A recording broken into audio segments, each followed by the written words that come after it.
Hi everyone, जय मां वैष्णो। जैसे कि समर स्टार्ट हो गई है तो उसके लिए खुद को रेडी करना भी तो जरूरी है ना। इसी वजह से ना मैंने क्विक सा सेल्फ केयर रूटीन फॉलो किया था जो मैं आज आप लोगों के साथ शेयर करने वाली हूँ। सारी चीजें ना इस समर मेरी फुल बॉडी को बहुत ही ज्यादा हेल्प करने वाली है, तो आप लोग भी वीडियो लास्ट तक देखना। चलो अब बिना किसी देरी के जल्दी से शुरू करते हैं।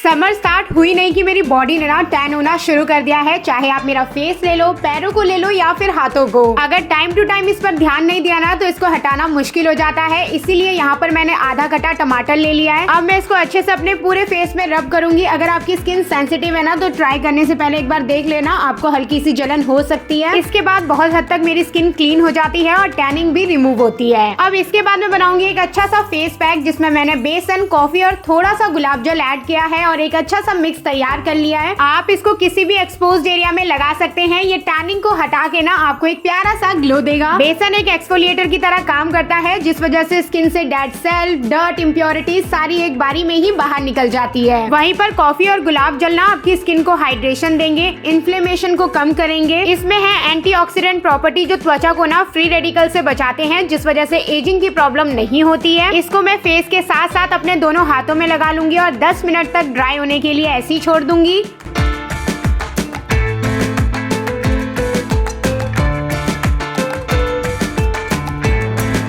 जब तक ये ड्राई हो रहा है ना तब तक मैंने फ्रीजर से ये आइस क्यूब निकाल लिए थे। अब मैं ठंडा ठंडा पानी तैयार करूंगी जिसमें मैं बाद में अपने फेस को डिप कर सकूं।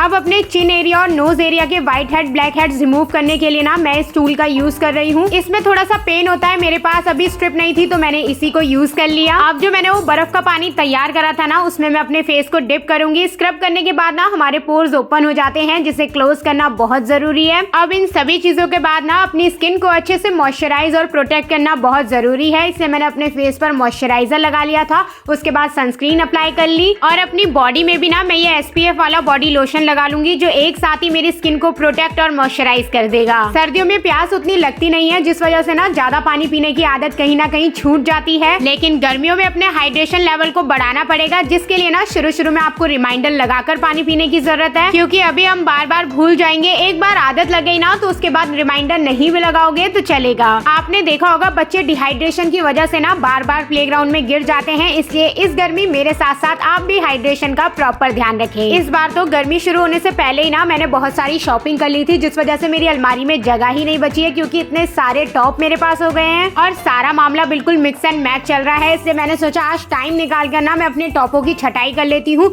जो मेरे नॉर्मल टॉप्स हैं उन्हें एक साइड कर लेती हूँ और जो मेरे जिम में पहनने वाले टॉप्स हैं उन्हें एक साइड कर लेती हूँ। वैसे ये चीज ज्यादा दिनों तक बनी नहीं रहती है, लेकिन जब तक भी रहती है ना तब तक चीजों को ढूंढना बहुत ज्यादा आसान हो जाता है। आज तो मैंने ये टॉप्स का काम कर लिया है, किसी दिन टाइम निकाल कर मुझे अपने बॉटम्स की भी छटाई करनी है और बहुत सारे तो ऐसे कपड़े भी घुसे हुए हैं जिनका मुझे इन गर्मी कोई काम नहीं है।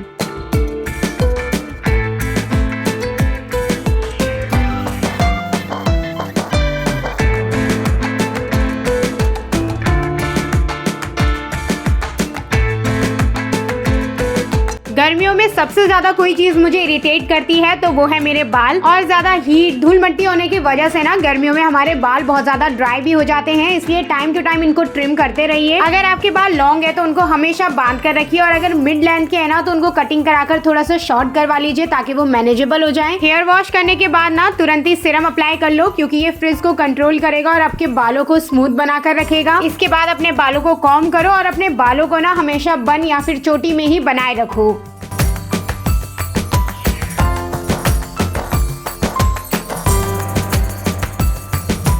गर्मियों में स्वेटिंग होना और स्वेटिंग से स्मेल आना ना बहुत ही नॉर्मल प्रोसेस है जो हमारे हाथ में नहीं है, लेकिन हाँ कुछ चीजों को फॉलो करके ना हम इसकी स्मेल को कंट्रोल जरूर कर सकते हैं। सबसे पहले तो इस गर्मी आप अपने लिए एक डिओड्रेंट ले लीजिए। आप चाहे स्कूल जा रहे हो, कॉलेज या फिर जिम, कहीं भी निकलने से पहले इसको अप्लाई जरूर करें। यह आपको बेकार सी स्मेल से तो बचाएगा, लेकिन पूरे टाइम आपके अंडर आर्म्स फ्रेश भी महसूस करेंगे। इसके अलावा इस गर्मी ना आप एक अच्छे से परफ्यूम या फिर बॉडी मिस्ट में भी जरूर इन्वेस्ट करें। गर्मियों में मैं कोशिश करती हूँ जितना हो सके सके अपने आप को हेयर फ्री रखूं। यहाँ पर अभी मैं अपने आईब्रोज और अपर लिप्स को बनाने की सोच रही हूँ, लेकिन अब मैं सोच नहीं सीधा कर ही रही हूँ, क्योंकि आजकल ना धूप बहुत तेज होती है और जरा सा भी बाल अगर आपके कहीं पे है ना तो बहुत ज्यादा चमकते हैं। आईब्रोज वैसे तो मेरी सेट हो रखी है, बस ऊपर नीचे से ना थोड़ी ग्रोथ हो गई है, तो इन्हीं को रिमूव कर रही हूँ। इसके बाद मैं अपर लिप्स कर रही थी, फिर मैंने सोचा नहीं पहले आईब्रोज का काम ही अच्छे से निपटा लेते हैं। नीचे के बालों को ना मैंने प्लकर की हेल्प से रिमूव कर लिया। शुरू में ना हल्का चींटी काटने जैसा पेन मुझे इसमें होता था, लेकिन अब आदत हो गई है तो वो भी नहीं होता। अगर आपने अपने फेस में सिर्फ आईब्रोज को ही अच्छे से ग्रूम कर लिया ना तो पूरा फेस का लुक ही चेंज हो जाता है। बात अगर आईब्रोज की होती है ना तो उसमें तो रेजर मैं ड्राई फेस में भी चला लेती हूँ, लेकिन बाकी फेस के हेयर्स को रिमूव करने के लिए मैं पहले एलोवेरा जेल लगाती हूँ। इससे ना प्रोसेस और भी ज्यादा इजी और स्मूथ हो जाता है। अभी तो मैं सिर्फ अपर लिप्स के निकाल रही हूँ, पूरे फेस के ना कभी और करूंगी। ये जो रेजर्स है ना ये मुझे बहुत ही अफोर्डेबल प्राइस में मिल गए थे, इनको मैं टैग कर दूंगी तो आप लोग चेक कर सकते हैं।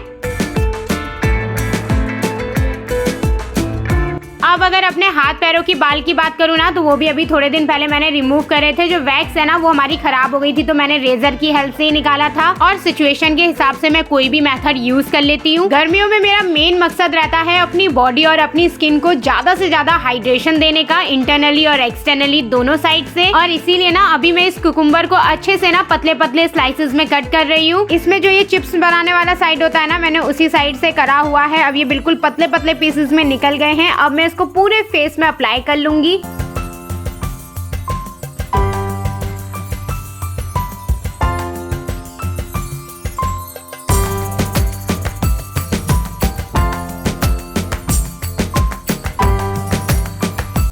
ये ना अच्छे से मेरी स्किन को हाइड्रेट कर देता है, मुझे ठंडा ठंडा भी महसूस होता है, तो इस गर्मी तो मैं इसे बार बार रिपीट करके लगाने वाली हूँ। अगर आप लोगों को इतना काम धाम नहीं करना है ना तो आप बाहर से सिंपली शीट मास्क भी लेकर आ सकते हैं।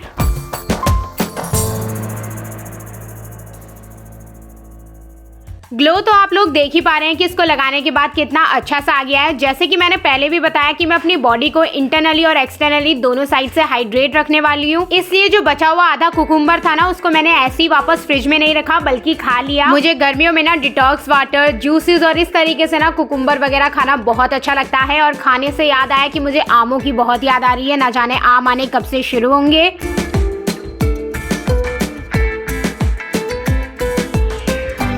चलो अब यहीं पर ही आज की वीडियो को कंप्लीट करते हैं। कैसा लगा आपको मेरा छोटू सा सेल्फ केयर रूटीन मुझे जरूर बताना। मैं मिलती हूँ आप सबसे बहुत जल्द नेक्स्ट वीडियो में, तब तक आप लोग अपना ध्यान रखना। Okay bye bye.